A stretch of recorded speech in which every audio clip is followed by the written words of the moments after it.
To, co nejvíc uvidíte na mých fotkách, tak je krajina, jsou to záběry krajiny. Miluji východy, západy slunce. Ten čas, kdy se všechno na chvíli zastaví. Okamžik před tím, než propukne celý nový den. A to jsou věci, které mě hodně baví.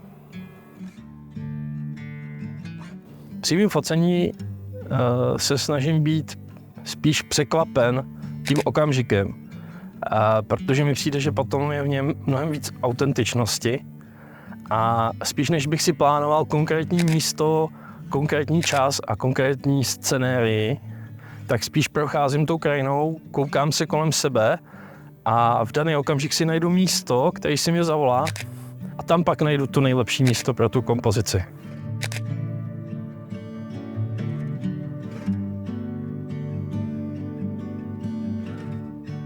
Na svých fotografiích se snažím zachytit tu jedinečnost toho přítomného okamžiku, daný okamžik, kdy na tom místě jsem. A jsem rád, pokud se tento okamžik podaří přenést na krásný velký obraz. Pro mě neexistuje špatný počasí. V každém počasí se dá udělat nádherná fotka, jenom občas to světlo je tak náročný, že je potřeba chvíli hledat, než najdete tu správnou kompozici, která bude famózní.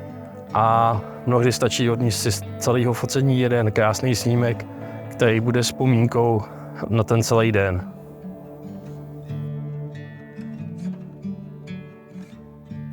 Na svých cestách se velice často já toulám sám si užívám ty okamžiky, ale pokud se ke mně přidá někdo, kdo se chce posunout ve focení dál, tak velice rád přidávám svoje zkušenosti z focení, z pozorování krajiny, z toho, jak si naplánovat ten nejvhodnější okamžik pro tu fotografii.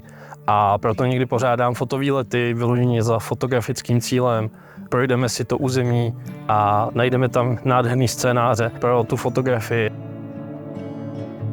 Zonair Photo Studio znám od verze, myslím si, že verze 5 byla nějaká z těch prvních, která začala, takže od úplného začátku. A mým nejoblíbenějším funkcím, které v Zonair Photo Studio nejčastěji využívám, tak je opravdu síla toho nástroje, toho správce, toho průzkumníka, který mi umožní velice rychle vyselektovat, vybrat ty nejlepší snímky a potom modulu vyvolat pomocí mých vlastních presetů, který jsem si tam nastavil, těm fotkám dát během rychlého okamžiku nádech toho, co tam chci mít a tím pádem pak už trávit minimum času na té postprodukci a mnohem víc času věnovat té fotce jako takové.